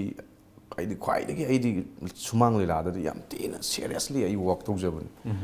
ꯑꯗꯨ ꯑꯦꯕ꯭ꯔꯤ ꯔꯣꯜ ꯄꯤꯔꯛꯄ ꯈꯨꯗꯤꯡꯃꯛ ꯑꯩ ꯆꯦꯂꯦꯟꯖꯤꯡ ꯉꯥꯛꯇꯅꯤ ꯆꯦꯂꯦꯟꯖ ꯑꯩ ꯑꯗꯨꯝ ꯇꯧꯔꯦꯕ ꯑꯩꯅ ꯚꯥꯕꯣꯛꯅ ꯁꯤꯃ ꯁꯣꯏꯕ ꯌꯥꯗꯦꯀꯣꯅ ꯍꯥꯏꯗꯤ ꯚꯥꯕꯣꯛꯇ ꯃꯌꯥꯝ ꯌꯦꯡꯉꯤꯕ ꯚꯥꯕꯣꯛꯇ ꯍꯥꯏꯗꯤ ꯀꯩꯅꯣ ꯄꯤꯖꯥ ꯂꯤꯂꯥꯁꯤꯗ ꯑꯩꯈꯣꯏꯅ ꯚꯥꯕꯣꯛꯇ ꯀꯞꯍꯟꯕ ꯉꯝꯗꯕ ꯑꯦꯛꯇꯔꯗꯨꯗꯤ ꯑꯁꯦꯡꯕ ꯔꯤꯌꯦꯜ ꯑꯦꯛꯇꯔ ꯅꯠꯇꯦꯅ ꯑꯣꯖꯥ ꯕꯤꯖꯤꯅ ꯍꯥꯏꯕꯤꯔꯝꯃꯦꯕꯀꯣ ꯑꯗꯨꯅ ꯅꯪꯅ ꯄꯣꯏꯟ ꯑꯃꯈꯛ ꯐꯪꯕꯗꯣ ꯑꯗꯨꯗ ꯕꯦꯁ ꯑꯦꯛꯇꯔ ꯂꯧꯒꯗꯕꯅꯤ ꯑꯗ ꯄꯤꯖꯥꯁꯤꯗ ꯕꯣꯅꯤꯅ ꯑꯩꯒꯤ ꯅꯨꯡꯁꯤꯅꯖꯔꯤꯕ ꯅꯨꯄꯤꯗꯨꯒ ꯃꯣꯏꯒꯤ ꯃꯌꯨꯝꯗ ꯂꯩꯔꯝꯀꯥꯟꯗ ꯃꯣꯏꯒꯤ ꯑꯅꯤ ꯊꯣꯛꯂꯛꯑꯀꯥꯟꯗ ꯑꯩꯅ ꯂꯥꯏꯔꯕ ꯀꯥꯏꯅ ꯇꯧ ꯁꯤꯗꯁꯦ ꯚꯥꯕꯣꯛꯁꯤꯗ ꯍꯦꯛꯇ ꯍꯦꯛ ꯂꯥꯎꯋꯦ ꯀꯞꯄꯅꯦꯕ ꯁꯤꯒꯤ ꯁꯤꯟꯁꯦ ꯑꯗꯣ ꯁꯤꯒꯤ ꯁꯤꯟꯁꯦ ꯑꯗꯨꯝ ꯑꯩꯅ ꯑꯦꯕ꯭ꯔꯤ ꯁꯤꯒꯤ ꯆꯦꯂꯦꯟꯖ ꯑꯃꯈꯛ ꯍꯥꯏꯗꯤ ꯀꯦꯔꯦꯛꯇꯔꯗꯨꯗ ꯍꯥꯏꯇꯥꯔꯦ ꯌꯥꯝ ꯚꯦꯔꯤ ꯏꯝꯄꯣꯔꯇꯦꯟ ꯑꯣꯏꯕ ꯇꯥꯏꯃꯤꯡ ꯑꯃꯈꯛ ꯌꯥꯎꯔꯦꯕ ꯁꯤꯁꯦ ꯈ꯭ꯋꯥꯏꯗꯒꯤ ꯆꯦꯂꯦꯟꯖꯤꯡ ꯑꯣꯏꯕ ꯀꯩꯅꯣꯅꯦ ꯑꯥꯔꯇꯤꯁ ꯑꯃꯒꯤ ꯀꯩꯅꯣꯅꯦꯕ ꯁꯤꯗ ꯍꯦꯛ ꯅꯥꯟꯊꯣꯛꯍꯜꯂꯕ ꯃꯗꯨ ꯑꯦꯛꯇꯔ ꯅꯠꯇ꯭ꯔꯦꯕ ꯑꯗꯨꯅ ꯑꯩꯅꯁꯨ ꯑꯦꯕ꯭ꯔꯤ ꯑꯩꯅ ꯚꯥꯕꯣꯛ ꯌꯦꯡꯀꯥꯟꯗ ꯑꯩꯅ ꯁꯤ ꯀꯨꯝꯖꯔꯤꯕ ꯃꯌꯥꯝꯁꯤꯡꯁꯤꯗ ꯁꯤꯒꯤ ꯁꯤꯟꯁꯤꯃꯗꯤ ꯑꯃꯃꯝ ꯂꯣꯏ ꯂꯩꯒꯅꯦꯕ ꯍꯥꯏꯗꯤ ꯑꯩꯅ ꯄꯥꯝꯖꯅ ꯊꯣꯛꯄ ꯑꯗꯩꯗꯤ ꯑꯩꯅ ꯄꯥꯝꯖꯅ ꯑꯦꯛ ꯇꯧꯒꯗꯕ ꯑꯦꯔꯤꯌా ꯑꯗꯩ ꯄꯕ꯭ꯂꯤꯛꯇꯁꯨ ꯌꯥꯝ ꯌꯥꯕ ꯑꯗꯨꯗ ꯑꯦꯛꯇꯔ ꯑꯃ ꯑꯣꯏꯕꯒꯤ ꯃꯇꯦꯡ ꯐꯨꯗꯣꯛꯄ ꯉꯝꯕ ꯃꯇꯥꯡ ꯌꯥꯝ ꯅꯨꯡꯉꯥꯏꯖꯩ ꯑꯗꯨꯒ ꯑꯇꯩ ꯑꯇꯣꯞꯄ ꯑꯩꯈꯣꯏꯒꯤ ꯔꯣꯜ ꯃꯌꯥꯝ ꯄꯤꯕꯤꯔꯛꯄꯁꯤꯗꯀꯣ ꯏꯁꯥꯅꯗꯤ ꯌꯥꯝ ꯄꯥꯝꯖꯕ ꯑꯩꯅ ꯁꯤꯃ ꯇꯧꯔꯒꯗꯤꯅ ꯈꯟꯖꯕ ꯑꯗꯨꯒ ꯉꯁꯤ ꯐꯥꯎꯕꯗꯤ ꯇꯧꯗ꯭ꯔꯤꯕ ꯑꯗꯨꯒꯨꯝꯕ ꯔꯣꯜꯁꯤꯡꯗꯤ ꯂꯩꯕꯤꯌꯨ ꯂꯩꯌꯦ ꯑꯁ ꯚꯦꯂꯦꯟꯁ ꯌꯥꯝ ꯄꯥꯝꯃꯦ ꯑꯩꯅꯀꯣ ꯑꯗ ꯍꯟꯗꯛꯁꯤ ꯇꯁꯦꯡꯅ ꯍꯟꯗꯛꯀꯤ ꯂꯤꯂꯥꯁꯤꯗ ꯑꯩꯈꯣꯏꯒꯤ ꯃꯣꯅꯥꯂꯤꯁꯥ ꯍꯥꯏꯕꯁꯤꯗ ꯑꯩꯈꯣꯏꯒꯤ ꯑꯩꯅ ꯀꯦꯔꯦꯛꯇꯔ ꯑꯅꯤꯈꯛ ꯄꯨꯔ ꯆꯠꯂꯦꯕ ꯑꯍꯥꯟꯕꯗ ꯌꯥꯝꯅ ꯃꯁꯤ ꯇ꯭ꯔꯨ ꯁ꯭ꯇꯣꯔꯤꯗ ꯁꯥꯒꯠꯆꯕ ꯁꯨꯃꯥꯡ ꯂꯤꯂꯥ ꯍꯟꯗꯛꯀꯤ ꯂꯦꯇꯦꯁꯅꯦ ꯍꯟꯗꯛ ꯑꯩꯈꯣꯏꯒꯤ ꯂꯤꯂꯥ ꯊꯥꯔꯠ ꯇꯥꯏ ꯍꯥꯟꯅꯗꯤ ꯐꯥꯔꯁ ꯁꯦꯀꯦꯟ ꯂꯧꯕꯅꯦ ꯍꯟꯗꯛꯁꯤꯅ ꯑꯥꯎꯠꯁꯥꯏꯗꯇ ꯆꯠꯂꯨꯕ ꯃꯌꯥꯝ ꯑꯃꯗꯒꯤ ꯑꯩꯈꯣꯏꯒꯤ ꯂꯤꯂꯥ ꯇꯝꯕꯒꯤ ꯐꯣꯡꯍꯧꯕ ꯉꯝꯗꯕꯒꯤ ꯃꯌꯥꯝ ꯑꯃ ꯑꯗꯩ ꯔꯥꯖꯀꯣꯠꯇ ꯑꯃꯨꯛ ꯆꯠꯁꯜꯂꯨꯔꯦ ꯑꯗꯩꯗꯤ ꯃꯦꯁꯨꯔꯗ ꯑꯃꯨꯛ ꯆꯠꯁꯜꯂꯨꯕꯒꯤ ꯑꯣꯡꯂꯤ 3 days ꯈꯛꯇꯪ ꯇꯝꯃꯒ ꯂꯤꯂꯥ ꯐꯣꯡꯉꯤꯅꯦꯕ ꯑꯗꯨ ꯊꯥꯔꯗꯤ ꯇꯥꯏ ꯂꯥꯏꯅ ꯆꯥꯟꯕꯤꯗꯅ ꯑꯗꯨꯗ ꯀꯦꯔꯦꯛꯇꯔꯁꯤꯗ ꯑꯍꯥꯟꯕꯗ ꯌꯥꯝꯅ ꯂꯥꯏꯔꯕ ꯏꯃꯨꯡ ꯑꯃꯗꯒꯤ ꯍꯧꯔꯛꯑꯒ ꯅꯨꯄꯤ ꯑꯃꯒꯤ ꯏꯃꯨꯡꯗ ꯃꯄꯥꯒ ꯍꯧꯖꯤꯛ ꯃꯆꯥꯅꯨꯄꯤ ꯑꯃꯒ ꯂꯩꯕ ꯏꯃꯨꯡꯁꯤꯗ ꯑꯩꯅ ꯂꯩꯁꯜꯂꯒ ꯑꯩꯁꯦ ꯁ꯭ꯀꯨꯜ ꯇꯝꯗꯅ ꯈꯣꯠꯇꯅ ꯃꯌꯥꯝ ꯑꯃ ꯇꯧꯔꯦ ꯑꯗꯩꯗꯤ ꯅꯨꯄꯤꯁꯤꯅ ꯐꯦꯃꯤꯂꯤꯁꯤꯅ ꯃꯇꯦꯡ ꯄꯥꯡꯕꯤꯗꯅ ꯑꯩꯁꯦ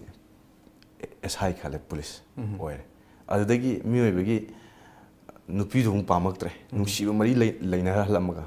ꯍꯥꯏꯗꯤ SI ꯑꯣꯏꯔꯕ ꯃꯇꯨꯡꯗ ꯑꯗꯩ ꯃꯤꯑꯣꯏꯕꯒꯤ ꯑꯞꯒ꯭ꯔꯦꯗꯁꯦ ꯑꯩꯈꯣꯏꯅ ꯂꯥꯏꯔꯤꯉꯩ ꯃꯇꯝꯗꯗꯤ ꯃꯤꯁꯤ ꯂꯣꯏꯅꯃꯛ ꯅꯨꯡꯁꯤꯕꯒꯤ ꯇꯥꯏꯞꯇ ꯎꯅꯦꯕ ꯑꯗꯨꯕꯨ ꯈꯤꯇꯪ ꯆꯥꯎꯈꯠꯂꯛꯑꯀꯥꯟꯗ ꯑꯩꯈꯣꯏ ꯃꯥꯒꯤ ꯏꯒꯣꯏꯁꯇꯤꯛ ꯑꯃꯨꯛ ꯂꯥꯛꯑꯅꯦꯕ ꯑꯗꯨꯒꯤ ꯄꯣꯠꯇꯨꯗ ꯑꯩꯁꯦ ꯃꯁꯥꯅ ꯇꯧꯖꯕꯗꯣ ꯃꯁꯥꯅ ꯈꯪꯖꯗꯕꯗꯣ ꯑꯗꯨꯒꯤ ꯀꯦꯔꯦꯛꯇꯔ ꯑꯃꯈꯛ ꯌꯥꯝ ꯚꯦꯂꯦꯟ ꯑꯣꯏꯕ ꯀꯩꯅꯣꯝ ꯈꯛꯇꯪ ꯌꯥꯎꯔꯤꯕ ꯍꯟꯗꯛꯀꯤ ꯑꯣꯏꯕ ꯄꯣꯠꯁꯦ ꯂꯥꯁꯇ ꯔꯤꯌꯦꯂꯥꯏꯖꯦꯁꯟ ꯑꯃꯈꯛꯇ ꯇꯧꯔꯦ ꯃꯥꯅ ꯄꯨꯂꯤꯁ OC ꯑꯣꯏꯁꯜꯂꯦ ꯑꯗꯩ ꯅꯨꯄꯤ ꯑꯩꯈꯣꯏꯒꯤ ꯍꯥꯏ ꯐꯥꯏ ꯇꯧꯕ ꯅꯨꯄꯤ ꯑꯃꯨꯛ ꯄꯥꯝꯃꯛꯄꯤ ꯑꯗꯨꯗꯒꯤ ꯍꯥꯏ ꯐꯥꯏ ꯇꯧꯕ ꯅꯨꯄꯤꯗꯨꯅ ꯑꯇꯣꯞꯄ ꯅꯨꯄꯥ ꯀꯣꯏꯔꯒ ꯑꯗꯨ ꯇꯧꯕ ꯑꯗꯨꯗꯤ ꯈꯥꯡꯕ ꯉꯝꯗꯕꯗꯒꯤ ꯑꯩꯅ ꯅꯣꯡꯃꯩꯅ ꯀꯥꯞꯄꯒ ꯍꯥꯠꯄ ꯅꯨꯄꯤꯗꯨꯒ ꯑꯗꯨꯗ ꯏꯁꯥꯒꯤ ꯁꯔꯚꯤꯁ ꯀꯩꯅꯣ ꯒꯟ ꯑꯃꯅ ꯀꯥꯞꯄꯗꯤ ꯁꯤꯗꯤ ꯂꯤꯒꯦꯜꯂꯤ ꯃꯥꯁꯦ ꯄꯅꯤꯁꯃꯦꯟꯗꯤ ꯀꯝꯄꯜꯁꯔꯤꯅꯦꯕ ꯑꯗꯨꯗ ꯂꯥꯁꯇ ꯁꯤ ꯐꯠꯇꯦꯀꯣꯅ ꯇꯧꯕꯤꯒꯅꯨꯀꯣꯅ ꯍꯥꯏꯔꯤꯕ ꯑꯩꯈꯣꯏꯒꯤ ꯏꯅꯧ ꯅꯧꯅ ꯐꯣꯡꯉꯤꯕ ꯑꯩꯈꯣꯏꯒꯤ ꯁꯨꯃꯥꯡ ꯀꯨꯝꯍꯩꯁꯦ ꯁꯤꯒꯤ ꯇ꯭ꯔꯦꯂꯔ ꯃꯆꯥ ꯑꯃ ꯑꯣꯏꯅ ꯍꯥꯏꯔꯤꯕ ꯀꯩꯅꯣꯁꯤꯗ ꯍꯥꯏꯔꯤꯕ ꯁꯨꯃꯥꯡ ꯀꯨꯝꯍꯩꯁꯤꯗ ꯌꯥꯎꯈꯤꯕ ꯗꯥꯏꯂꯣग ꯃꯇꯦꯛ ꯑꯃꯇꯪ ꯇꯧꯕꯤꯌꯨ ꯃꯣꯅꯥꯂꯤꯁꯥ ꯑꯩꯅ ꯄꯥꯝꯖꯅ ꯌꯦꯛꯈꯤꯕ ꯅꯪꯒꯤ ꯁꯛꯇꯝ ꯉꯁꯤꯗꯤ ꯎꯔꯦ ꯀꯌꯥꯗ ꯐꯖꯈ꯭ꯔꯕ ꯃꯥꯂꯦꯝꯗ ꯑꯅꯤ ꯁꯨꯅ ꯎꯕ ꯐꯪꯂꯔꯣꯏ ꯈꯟꯗꯨꯅ ꯑꯩꯅ ꯁꯦꯝꯒꯠꯆꯕ ꯑꯩꯒꯤ ꯊꯃꯣꯏꯒꯤ ꯃꯣꯅꯥꯂꯤꯁꯥ ꯗꯣꯛꯇꯔ ꯑꯗꯨꯅ ꯀꯌꯥꯗ ꯍꯩꯁꯤꯡꯅ ꯌꯦꯛꯄꯤꯈ꯭ꯔꯕ ꯃꯦꯗꯤꯀꯦꯜ ꯇꯥꯝꯗꯗꯤ ꯍꯥꯏꯔꯝꯕ ꯌꯥꯏ ꯑꯥꯏꯂꯤꯠ ꯃꯤꯊꯨꯞ ꯁꯦꯝꯕ ꯔꯥꯏꯅꯣꯄ꯭ꯂꯥꯁꯇꯤ ꯅꯥꯇꯣꯟ ꯁꯦꯝꯕ ꯑꯗꯨꯕꯨ ꯏꯃꯥ ꯕꯕꯥꯅ ꯄꯣꯛꯄꯤꯔꯝꯂꯕ ꯅꯪꯕꯨ ꯑꯩꯅ ꯑꯩꯒꯤ ꯈꯛꯇꯒꯤ ꯑꯣꯏꯅ ꯌꯦꯛꯆꯕ ꯑꯩꯒꯤ ꯃꯣꯅꯥꯂꯤꯁꯥꯅꯤ Leonardo da Vinci na Mona Lisa yakpa matamdadi Leonardo gi thamoido Mona Lisa da happa ngamkhidi adubu aina aigi Mona Lisa yakpa matamdadi aigi thamoi phukna nangi thamoi nungda hapkhrabane Mona yam fazana ko tol tambiri thagachari sir aduga makha tarakpa question sida akhoi ngasai dagi akhoi gi lakchari ba film adagi sumang kumai sidagi kitang na thaijaraga akhoi ne sum thijan jaw matamda Blue Ocean Academy da makeup amadi fashion designing gi diploma course ama tawira me na thengna jai hai si kai bok chum bu sa chumme akhoi Blue Ocean Academy hui su leibane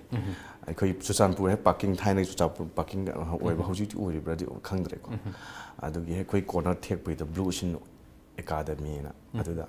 yamna han boina aina don 2002 hectare tabagi hek thangnaba hek mathangi month orangani moina yamu kaikuga aiga mana kaino oibane yan hanan phamamne mathangda aina mu phamba adai ai su loi tamba yanan boina moigi Blue Ocean Academy hawdok pase ada adada aina makeup su loi sanjare diploma ada fashion designing su loi sale hai bise khoi sumang kumai sida yorpa matamda dagi film da yorpa matamda hai bising sina isada kanar kani hai bagi wakhalon tobi khaba karam wakhalon di tobi khaba aina makeup si kaina pam kitebu ada fashion designing di pam phai tai adai sum aina koi asona kolom de yum lom da keno to matam da de hojik ji loi ba haire fashion ji ko matam da di mina di selakpa matam da post ta la selaga la ko koi na khonggaw am sel matam da koi figure gai ta da bim lei daina yeng matam da ot am oi bu do ana kamai tong to jang moin selai chare ji kai na adu doina thijalu ne ada da khara dum yek tar khotan tawre aina ju isana ju kaino to fruit ka tu dana litly adum matam da fashion designing kaino oil ne ko ada fashion show ka tawdana ai khoi gm hall da khoi group khai adai di makeup tawre makeup su diploma lo sale adai di ai je second time ahan bana ai imana bi mrinale ni nan akoina na naw ko win kaino da moirang dai amaga aiga fa second time lawe aije akhoi ideaship ni nappagi akhoi e tholaga heto uwa makeup men keno design adugi pot to sem bane adai di si loi segai bi smile lai bukta khoi thangna yanbagi keno tawba adai di ahal oibagi adugu mayam aina su utpa hai tare exam no mitu da adada mana pura hanubi real hanubi ma tawraga masam sana kejaini ko adada mark phange aina second tage ado laibakna phadana sumang lela yaure adai di sumang lela haibjuda bus ai sa ithanna dum kezamani da ado pop ta adu dum yam karaba phone karaba moi adu akhoi ngasi loisalak pasida khoi hoji chatli ba akhoi sumang lila gi trend da isana observe tobiba isag observation sin aduga masida sima semdogadi hena nungai jagani haiba isagi wakhalon da kari kari dili ado sumang lila da di ai tasena hajaroi aigi adi guru mayam na hoji sumang kumai tawre adu akhoi gi people sing na ubium khaklei simtang di ai semtu haninge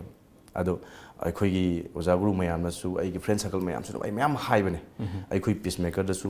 adum hoji bo ai gi rule of regulation adum moi mayam in biri ai sumai tawbiu si tawbiu na adum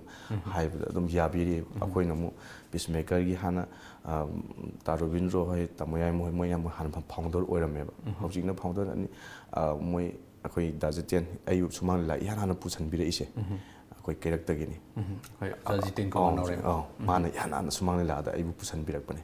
matam na cycle na to dana asiam nu sibu wari mayam lai hreda sang to rani adada adumaina to bune da aina haining the people sing da aina haina khugi thaina gi sumang kumai da akhoi gi matam hauji su chatli ko hauji thaina gi hanjing ji tawri ba ada hauji yauri ba hanjing ming noi pallaroi ko akhoi gi lila mamang dai akhoi lila hek yor kan jida han akhoi keno gai jina ko lila ko ri ba mi natragana xyz mi ama yungo mi mcha pot masam kap ko dro khai na tawba admai tawba ada aina singu po chi yajaning di ebo ko ta sena ha gana thaina gi chatlami ba parampara ri chatlami hairi ba akhoi gi sumang kumai jing ta sena you loi tha every aduna masigi po sida public sida se churaga lay moi e da tongda ado hojikti generation ni matungina revolution ore awon mayam lere ada hojiki train ga tiny train ga kenare hana di sumang kumai akoi dolo umpire da khingang me ko ada hojikti awon bagi matungina mayam lai ba ko aduna akhoi na hojik sumang kumai akhoi na junior oina tawjari ba akhoi sidagi semtu oga asigo mayam phatta mayam jingje sidagi sum generation to generation sum afaba sum upgrade sum tawhaning bodo adu oyeba aina kaino da su ai amutang haijage na khanbane kaino da koi council da sumala council da ado akoi junior oibane wangang bagi kaino su hojik phukti pidri ko ada aina hek adugi timing da ai hodok jage na khalli aduna public mayam na su khangbiu ubiu tasena hai kan si sigi sumang ko mai sumaina sum u gitaragadi kaidong na semdok pa yaroi aduna akhoi gi generation akhoi youth akhoi punma hauju hauminari ba sumang kumai da senja songjari ba thawai yaujari ba mayam jing sigumba sidagi akhoi gi generation dagi sum on bam puthokhradi adai mathang tarak panu mathum akhoi inaw no passing masa angang mayam ma sum torok do aduna sumang kumai je swai si wangna bukat pa yana na bagi pot amada ai silam gena ai wakhalone asir mayam na support to birakani ha bagi thaja basu lai ai si nedi hagi keno dai hai ba akhoi gi hongdok khani ba chanabi se ngasi sir na phongdok piram liba akhoi gi tom tv gi through da yengbiri ba viewers sing na su hai ba sir na pamjari ba yamna fajagraba chanabi amada onthok pa se si gi anova revolution ama anova change ama lakpado adugi damakta ngasi gi thoram sibu yengbiri ba viewers sing da maru hunba oirasanu haibasi ma thamjage aduga loisilakpasida akhoi gi actor oijani ba sir bu icon ne khanjari ba sir dauna akhoi actor ama oige na khanjari ba haugalakli ba naha sing sida kari kari habini tasing na naha sing da akhoi na perfect amtang oige hai tara de learn tambam ni mathok tai aduna hoi akhoi ju tam sum hura ine ba sumang kumai adai film jo ide perfect su kai na ojade public na ju mayam hai asma de sumang lila de sanai na film san de da ado sidi film mai sidi director kaino ne play ne adai sumang lila hai basina sumang kumai hai basina sidi actors play ne aduna director se mong ta ba ahum mari dang aingon da thengna hanbiyo ba adi aingon da acting aina proudly haijabadi nachade ko aina request oina moi mayam na nungsibiragadi haidi aingon da su aigi pangal puthokna na bagi acting area mo pide lai ado public na di bium da uri director ne sumang lila is the actors play aduga film is the director play ne aduna director phaba ani humdang puthokku matam da ai kaidona su kiki de adugi wane aduna aikoina aina haijaning badi hauraiba angang singi aduga hauji actor oibining iba mayam singje tamba ma mathau tai adai sumang lila haibisi karino khangba adai di kamaina acting tawgadagi haiduga film ma kaino khangba haidi ojagru mayam da satlaga tamba adu maina adu tawragadi hena afabu oigani na tongan ba hiram sing sida changdringai gi mangoina na masigi makhong si sengna changbira gadi hena mai pakpa moigani hebni yam nungai je yam phajaba akhoi suggestion advice mayam pibirami thagachari aduga loisalakpagi round sida tom gi wahang adom gi paukhum haiba round um leijari hairiba round sida aina question si thun hangjaraga sarna answer si thun khumbira kadabani ahamba question si ai hanjarake isagi wakhalda hojik ihan hana lakpa wahai ama haibiu nungsiba isagi maramda mina sandoklamba khwaidagi dokningba tongam nupi thiri haiba okay isagi ming arun haibasigi wahan thokari peace haibane okay isagi ming si hongdokpa yabagi khudongjaba ama phanglaba kari mingda hongdokpigani ai hongdokse karam mingda hongdok Arunana kaurame puna jin Arunan haigre khwaidagi ikaiba nangkiba thodokse karam thodok mina ai buti na ngangbiramba yum palaba nupa nupi thabal chongba yawbi yaroi haibasida adongi wakhalon kari lebi ai li kesu kai den khal actor ama oibagi khwaidagi nungai basi kari public na khuba khubi okay nupa amagi punsida amuktang oirasu try tawgadaba thabak se kari yam lure responsibility khangba haijaba tare Okay. Isana subai hai taba thaba mai biyo. yum pan badi haitri Okay. Aduga last and final question. Khwai dagi toina isana ngang bai sei. nungsi nangse nungsi phongjaba dingamde thamoi gi wa nungsi haina isilsina nungsi nangse nungsi oh Yang fazana khudol tambiri matam amadagi hojik phawbada miyamna adum ngangduna leinari baduga tungda su dum ngangduna lehoragada ba yam fazaba isa gi su personal favorite oiba isei amakha yam fazana khudol tambiri masigi dong ta haningali dan thagachari adubu matamna di kana su ngai bidi haibaduni sir akhoi wari di yam nungai ri adubu matam se leisalaktabana khoi sir na achin matam kya kai thokpirina khoi gi studio lengbirak pagi damakta chinjak.com khoi lamjingba group ki lateral company mo riba chinjak.com gi makai digi simtan sir de khudol tamjari thank you very much Ngasigidamakta Coffee with Times of Manipur matang asida loisinjare miyeng tabiribasingdagi kainanaba yathangizari pinabirasi